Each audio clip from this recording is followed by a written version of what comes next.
ठीक है, कल बताया था, इससे पहले पिछले क्लास में बताई थी नहीं, तो रिजोल्यूशन आज पढ़ना है। ठीक, एडिशन ठीक है, सब्सट्रैक्शन ठीक है, सबके फॉर्मूला लर्न कर लिए।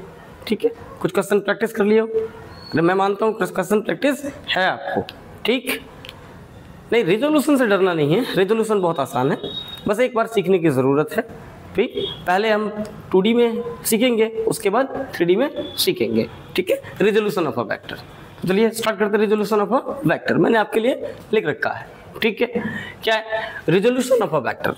मैंने यहाँ पे एक वेक्टर R माना, ठीक है, और इस वेक्टर को मैं एक्सप्लिट कर सकता हूँ। रिजोल्यूशन क्या है? Splitting of a vector in different directions.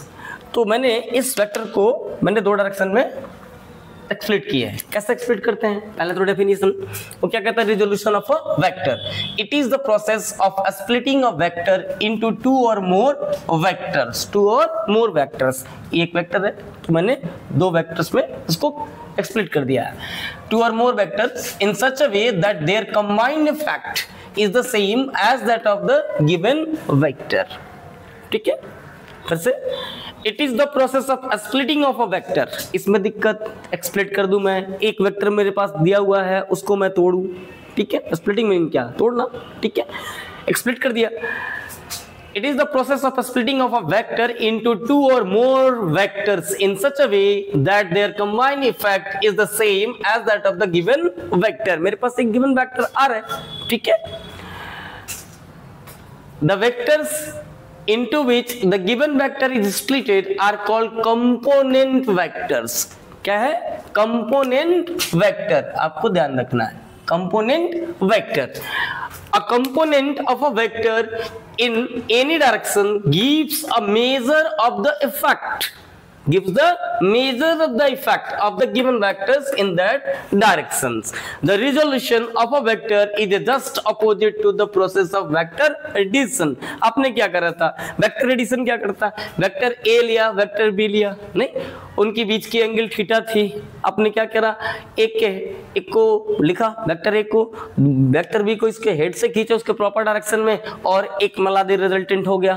ठीक, वैसा ही कुछ यहाँ आप देखो, मैं इस R को एक्सप्लिट कर सकता हूँ लेमडा वेक्टर ए, मैं बता रहा हूँ क्यों लेमडा लिखा, और इसको लिख सकता म्यू वेक्टर बी। ठीक, यानी मेरे पास मैंने एक बी वेक्टर खींचा है इस डायरेक्शन में और ए वेक्टर ऐसा खींचा, मेरे पास एक आर वेक्टर है। ठीक है, मैं चाहता हूं कि इसको एक्सप्लिट कर दूं 2 में, तो फ्रॉम या ओ पी क्यों लिखा मैंने? ठीक है, मैंने लिखा from triangle law of vector addition, यहां से। ठीक है, ओ क्यू क्या है? O Q equal to O P plus P Q है ट्राइंगल लॉ। फर्स्ट साइड है, नहीं सेकेंड साइड है, और ये थर्ड साइड है, तो रिवर्स ऑर्डर में है। ठीक, इन दोनों का नेट है कि नहीं है, मीनिंग इसका ये और ये कंपोनेंट हो गए। ठीक है, as OP parallel to vector A, अब देखो OP parallel to vector A ये। ठीक है, therefore OP equal to lambda time मैंने A लिखा। ठीक, as PQ parallel to vector B, ये PQ है, ये वेक्टर B के पैरेलल है, मैंने मान ली। ठीक, therefore PQ equal to mu time mu लिखा, mu time vector B। Here lambda and mu are scalars, hence vector R triangle law है कि नहीं? आप देखो lambda time A, lambda times A plus mu times B, vector लिखा, ये net मिल गया। इसमें किसी साहबान को दिक्कत है, परेशानी है परेशानी नहीं है। Thus the vector R has been resolved in the direction of vector A and vector B. Here lambda times A is the component of vector, जो मैंने कहा था आपको। ठीक है, लेमडा टाइम ए क्या हो गया? Component of vector R. ठीक है, lambda times A is the component of vector R in the direction of vector A, given vector A, and mu times B, vector B is the component in the direction of vector B. अब मेरे पास है, क्या आप कहोगे? तो मैं इसकी uniqueness लिखा। ठीक है, ये कहता है uniqueness of resolution, uniqueness of resolution. ठीक, अरे रॉकेट साइंस नहीं है, मुंडी नहीं गिराना। क्या है ये यूनिकनेस? मैं लिखता हूं कि यूनिक कैसे हो जाएंगे ये। Suppose vector R can be resolved in the directions of vector A and vector B in another way। ठीक है, इसमें ना लेके हम कोई और कर ले। ठीक है, then vector R equal to lambda dash time vector A plus mu dash time vector B। मैंने इसको 2 नंबर लिख दिया, इसको आप 1 नंबर लिख लो। ठीक है, प्रॉब्लम है नहीं।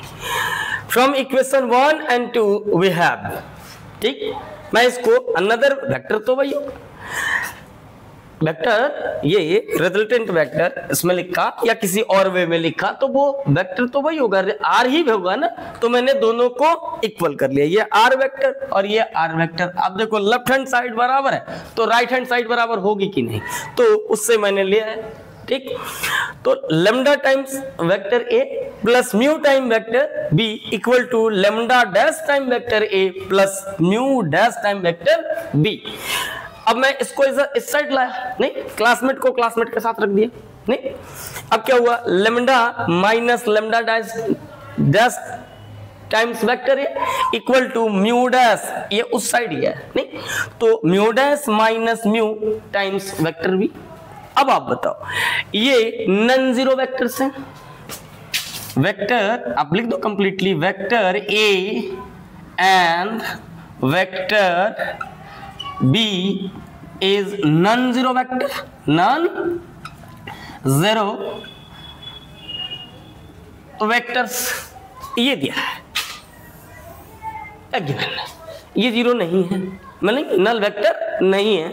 तो आप अब बताओ, यहां से मैं लिख सकता कि but vector A and vector B are non zero vectors acting along different directions.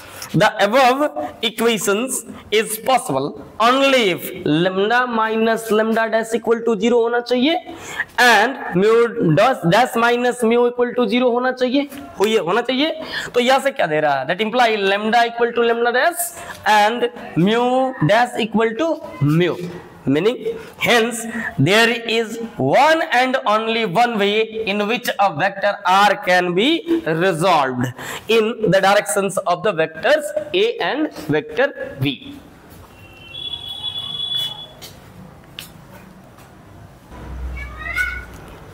ठीक, यानी ये यूनिकनेस हो गई।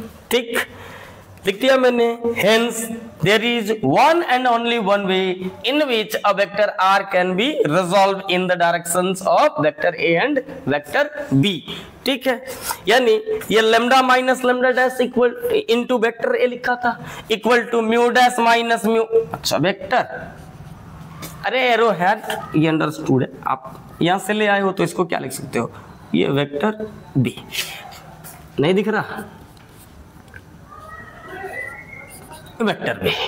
ठीक है, ये आपका रिजोल्यूशन। ठीक, अब मैं कंपोनेंट मेथड जाऊंगा। ठीक है, मीनिंग एक वेक्टर ए दिया है, जैसे ये मैंने किया, इसको स्प्लिट, यानी पहले 2D सीख लेते हैं, ठीक, फिर 3D करेंगे। आप जल्दी से लिखो, इसमें कोई परेशानी नहीं है। ठीक है, आप डेफिनेशन याद रखना, नहीं लिख लो,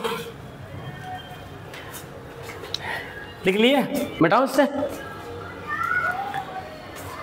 हाँ थोड़ी जल्दी जल्दी लिख दो, मिटा रहा हूं मैं।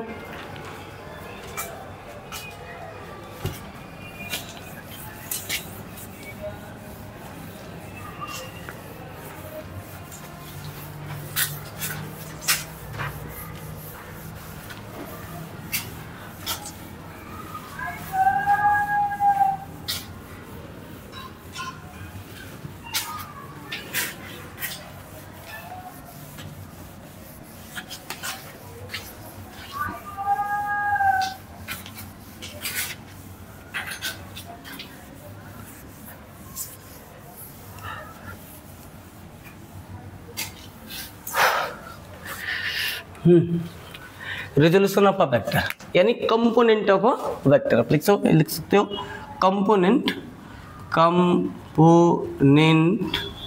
Of a vector. ठीक है, मैं यहाँ पे एक वेक्टर ड्रॉ कर रहा हूँ।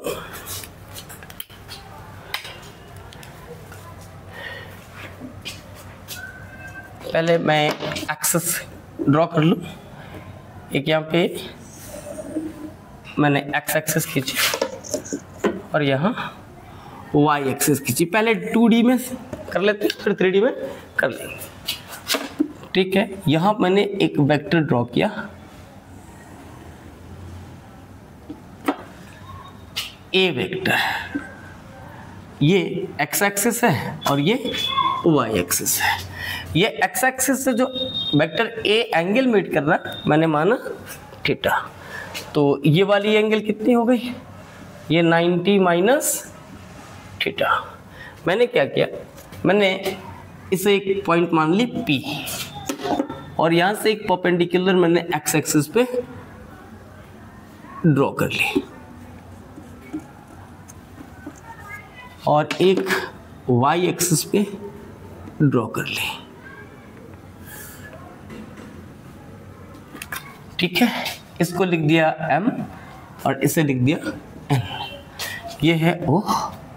अब आप जरा देखो, मैं इस A वेक्टर को, यहाँ एक्स एक्सिस है तो मैं इसे एक यहाँ एरो हेड बना सकता और ये एरो हेड यहाँ बना सकता, मीनिंग इसके पैरेलल यही है। ठीक है, तो मैंने इस पर लिख दिया AX और इसे लिख दी AY। तो ये भी तो AY ही है ना, है? ठीक है, अब मेरे पास वेक्टर ट्रायंगल OMP है, OMP है। तो मैंने लिखा इन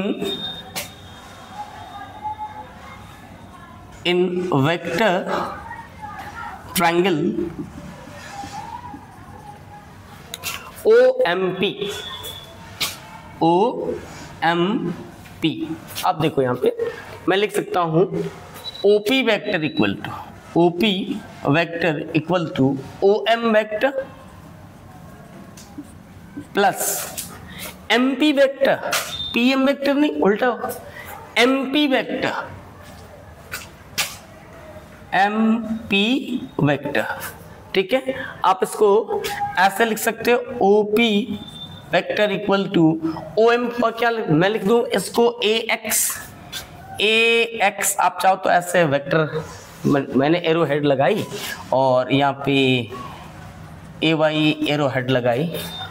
अभी बता रहा हूँ, ये आप मान लो माउंट एवरेस्ट के बराबर पत्थर रख के अपने दिल पे आपने ऐसा लिख लिया। ठीक है, मैं जानता हूँ आप जीनियस कि ये एक्स एक्सिस है सर, ये वाई एक्सिस है, तो एक्स में आई कैप होता है और वाई में जे कैप होता है। मैंने लिख दिया, यहाँ पर लिखूंगा वेक्टर ए इक्वल टू, अब एक्स एक्सिस को डिनोट करता हुआ कौन सा यूनिट वेक्टर होता है? आई। तो मैं इसे लिख दूंगा ए एक्स आई कैप। अब हो गया, अब ठीक, प्लस इसे लिख सकता हूँ ए वाई जे कैप। ये आपको मैंने क्या किया, वेक्टर ए को लिख दिया ऐसे। ठीक है, अब आप जरा देखना ये ट्रायंगल क्या है, OMP। ठीक है, एक राइट एंगल ट्रायंगल है, ये राइट एंगल ट्रायंगल है। देखो यहाँ राइट एंगल ट्रायंगल है, तो मैं लिख दूंगा in right angle triangle, in right angle triangle OMP। आपको जब भी बेस फाइंड आउट करना होता है तो आप इस थीटा का कॉस लिखते हो, तो मैं भी यहाँ पे इस थीटा का कॉस लिखूंगा, कॉस थीटा इक्वल टू, अब जानते हो बेस अपन हाइपोटेनस होता है, तो बेस क्या है उस ट्रायंगल में, OM है और हाइपोटेनस क्या है, OP है। मैंने यहाँ लिखा cos theta equal to OM for AX लिखा और OP for magnitude of vector A लिखा। बाई क्रॉस मल्टीप्लीकेशन आप यहां से लिख सकते हो AX equal to modulus of A vector, meaning magnitude of vector A, और कॉस थीटा आप चाहो तो ऐसे लिख दो A कॉस थीटा, और यही होता है X component, X component component of vector ए। मैं इसे इनबॉक्स कर रहा हूं, आपको ये याद रखना है, ठीक है। ये 2 नंबर, इक्वेशन नंबर 2। अब मैं लिख रहा हूं and sine theta equal to, तो साइन थीटा क्या होती है? Perpendicular upon hypotenuse. तो वहां पे परपेंडिकुलर अब चेक करो क्या है, एमपी है। मैंने लिखा एमपी अपॉन ओपी, यहाँ पे sine theta equal to MP for A Y और OP for magnitude of vector. ऐसे ही जैसे इसको किया वैसे ही ये क्या आ गया, A Y equal to magnitude of A sine theta, magnitude of A sine theta. आप इसको लिख सकते हो ए साइन थीटा, या फिर आप एक्स पे रह के रेजोल्यूशन कर रहे हो वाई के टर्म में, तो ये साइन थीटा आ रहा है, ठीक है। लेकिन अगर मैं यहाँ पे लिख दूं magnitude of A cos 90 minus theta, तो क्या ये ठीक है? कॉस 90 माइनस थीटा फिर से साइन थीटा हो जाएगा। आप देखो x को मुझे रिजॉल्व करना है y एक्सिस पे, तो मैं क्या लूंगा, इसकी मैग्नीट्यूड, वेक्टर ए की मैग्नीट्यूड, और जो ये एंगल मेड कर रहा है y एक्सिस से, ठीक है। तो मैंने लिख दिया magnitude of a cos 90 minus theta. यहाँ पे मुझे x के लिए रिजॉल्व करना था x एक्सिस पे a वेक्टर को, तो मैंने लिया मैग्नीट्यूड ऑफ a और cos थीटा, यानी प्रोजेक्शन। तो ठीक है, अभी थोड़े दिन में प्रोजेक्शन। तो ये क्या हो गया, y कंपोनेंट ऑफ वेक्टर ए। इसमें प्रॉब्लम है कहीं, ये क्या हो गया, थर्ड, ठीक है। आप जानते हो कि मुझे डायरेक्शन चाहिए होगा, तो मैं क्या करूंगा, तो डायरेक्शन के लिए आप देखो यहाँ पे मैं यहाँ से tan थीटा लिखूं तो क्या होगा, tan थीटा इक्वल टू ये perpendicular MP upon base OM। तो मैं क्या लिखूंगा, MP फॉर AY और OM फॉर AX। तो क्या आ गया, tan theta equal to AY by AX, यानी Y component upon X component. आप चाहो तो थीटा इक्वल टू यहाँ पे क्या लिख सकते हो, tan इनवर्स। अगर इनवर्स में लिखना चाहते हो तो AY by AX, AY by AX, ठीक है। तो ये क्या हो गया, ये इक्वेशन नंबर थर्ड हो गया आपको, ठीक। अगर आपको चेक करना है तो आप जरा देखो, मैं यहां से लिख सकता,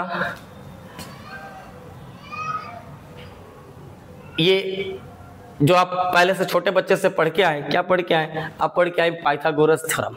तो क्या होता था, हाइपोटेनस का स्क्वायर इक्वल टू परपेंडिकुलर का स्क्वायर प्लस बेस, परपेंडिकुलर का स्क्वायर प्लस बेस का स्क्वायर और स्क्वायर रूट। प्रॉब्लम है, तो मैं वहां से यहां लिख सकता हूं, क्या लिख सकता हूं कि OP square equal to OM square plus MP square. यहाँ पे OP equal to square root लिख दूं मैं OM square plus MP square.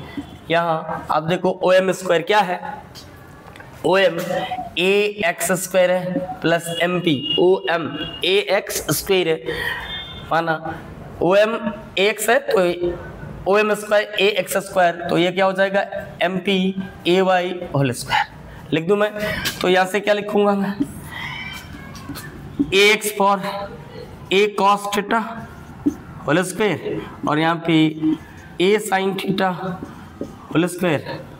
यहाँ आ गया आपका A square cos square theta plus A square sine square theta. A square common कर लिया तो cos square theta plus sine square theta.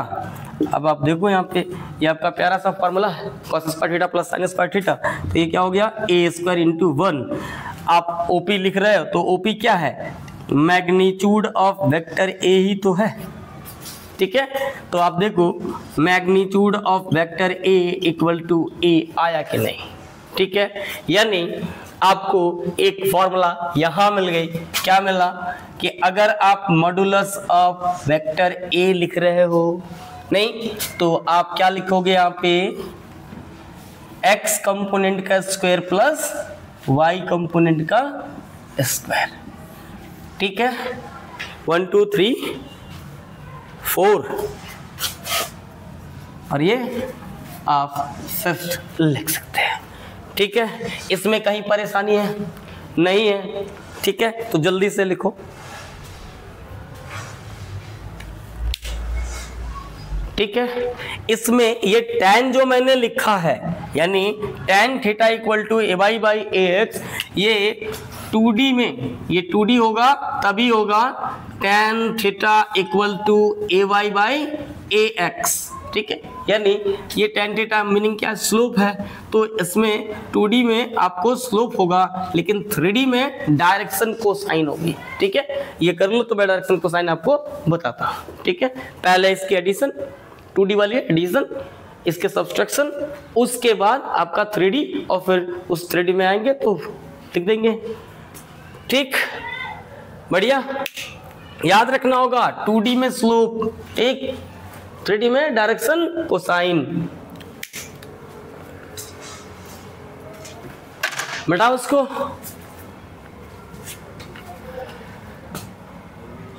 हाँ, ऑर्थोगोनल कंपोनेंट कहते हैं, क्या कहते हैं, कंपोनेंट ऑफ वेक्टर, इसको और लिख सकते हैं, और क्या लिख सकते हैं, ऑर्थोगोनल कंपोनेंट, और ऑर्थोगोनल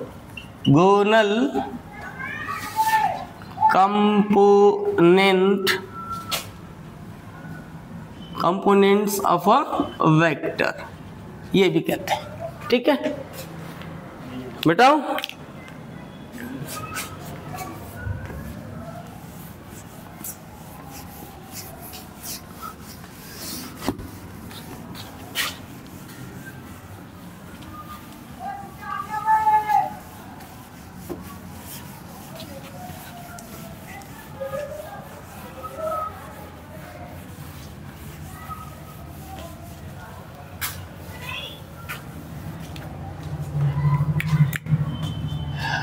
लेफ्ट मान लो आप, left vector a equal to, दो कंपोनेंट इसके, एक x और दूसरा y, तो मैंने लिखा यहाँ पे a x i cap plus a y j cap,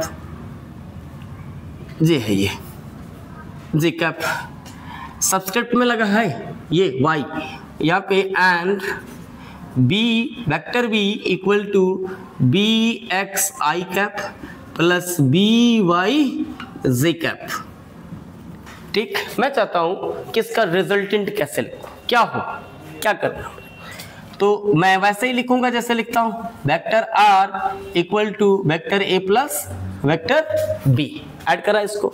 तो मैंने क्या करा, सिंपल a वेक्टर के लिए कंपोनेंट वाला लिखा a x i cap plus a y j cap, plus यहाँ पे b वेक्टर के लिए लिखा b x i cap plus b y j cap. अब आपको क्या करना है, सिंपल क्लासमेट को क्लासमेट के साथ रख देना, ठीक है। यहाँ पे मैं लिखूंगा a x i cap plus b x i cap plus a y j cap plus b y j cap. आप इसको कॉमन कर सकते हो i को, तो a x plus b x i cap plus a y plus b y j cap. कहा था मैंने क्लासमेट को क्लासमेट के साथ रख दी, ठीक है। अब आप जरा देखो ये क्या है, x कंपोनेंट ऑफ रिजल्टेंट है कि नहीं, और ये y कंपोनेंट ऑफ रिजल्टेंट है कि नहीं, ठीक है। तो मैं इसको क्या लिख सकता, मैं इसको लिख सकता r x i cap plus r y j cap, हो गई, इतनी सी बात है, ठीक। यानी आर वेक्टर को आप क्या लिख सकते हो, आप या तो ऐसे लिखो A X plus B X I cap plus A Y plus B Y J cap, या फिर R X I cap plus R Y J cap. यहां जो मैंने लिखा है आर एक्स, ये क्या है, एक्स कंपोनेंट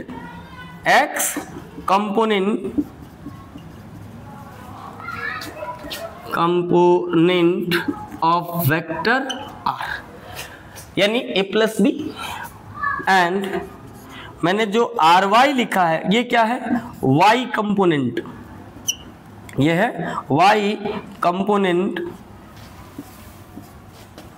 ऐसे ही लिख दो, आर एक्स इक्वल टू लिख दिया, लो R Y equal to Y component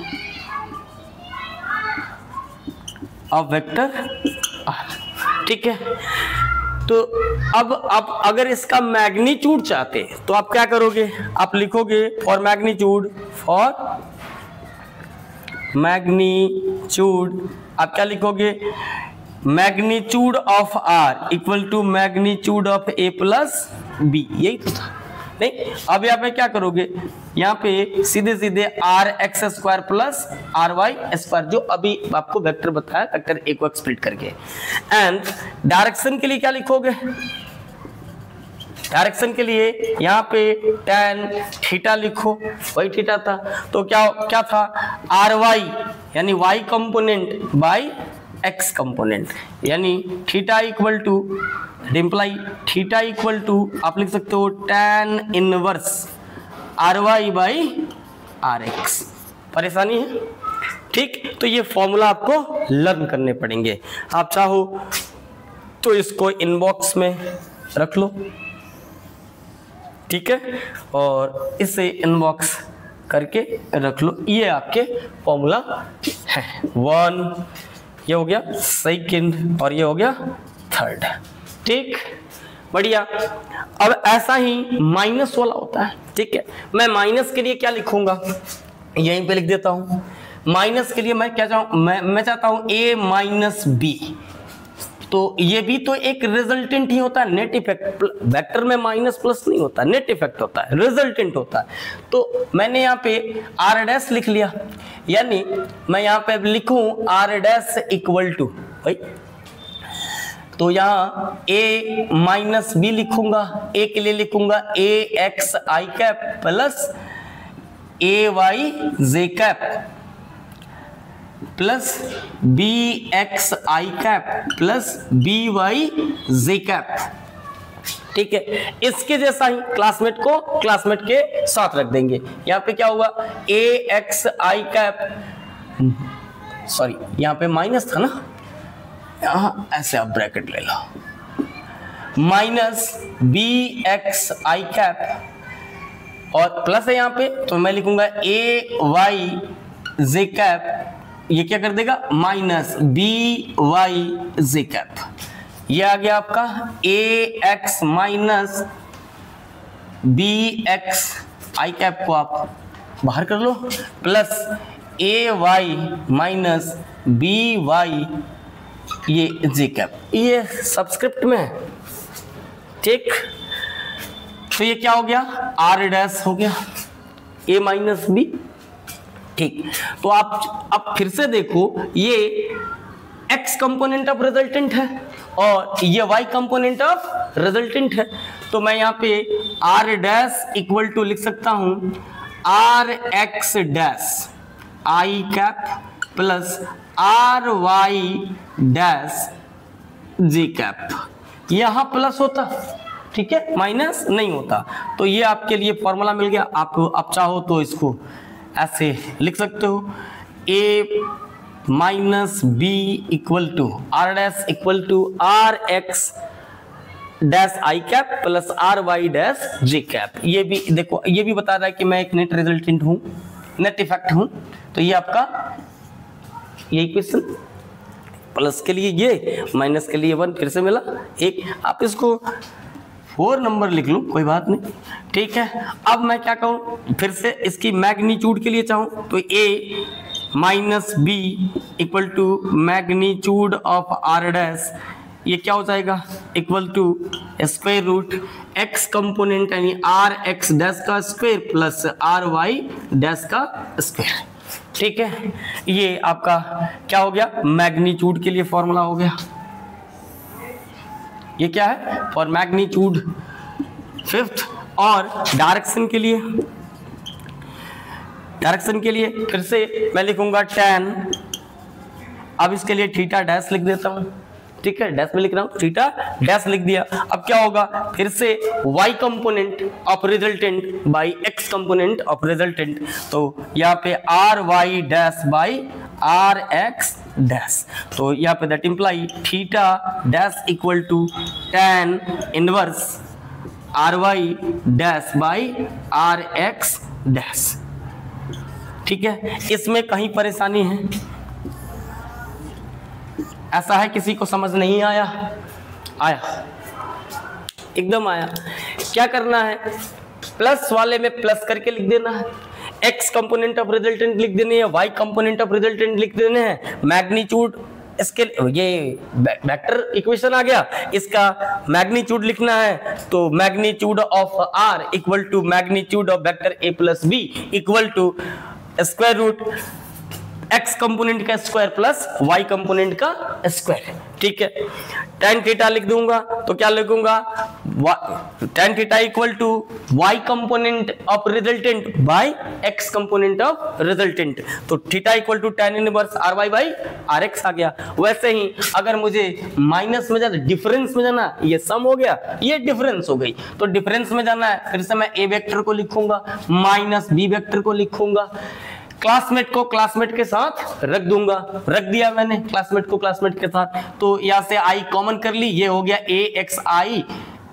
ax i minus bx i को कॉमन किया तो ax minus bx i cap लिख दिया, plus ay minus by j cap लिख दिया। ठीक है, मेरे पास वेक्टर फॉर्मूला आ गया, वेक्टर इक्वेशन आ गए, r डैश यानी a minus b, vector a minus vector b equal to vector r dash equal to r x dash i cap plus r y dash j cap, ये आ गया। अब इसका magnitude चाहिए, ये फॉर मैग्नीट्यूड, ये formula किसके लिए, for magnitude, magnitude of a minus B, A vector minus B vector यानी r डैश के लिए। ठीक है, तो स्क्वायर रूट लिखा, r x डैश का square plus R Y dash का स्क्वायर, स्क्वायर रूट निकाला, तो इससे ये क्या मिल जाएगा, मैग्नीट्यूड मिल जाएगा, डिफरेंस वाले नहीं, और उसका डायरेक्शन में कितनी एंगल मेड कर रहा होगा x एक्सिस से, तो ये मिल जाएगा। ठीक है, इसमें कहीं परेशानी है, तो ये आपका 2D से क्वेश्चन कुछ ऐसा ही होगा। अब नेक्स्ट क्लास में डिस्कस कर लेंगे क्वेश्चन। ठीक, ये भी और 3D वाले भी, उसमें डायरेक्शन को साइन भी कर लेंगे। ठीक है, ठीक, बढ़िया, ठीक है।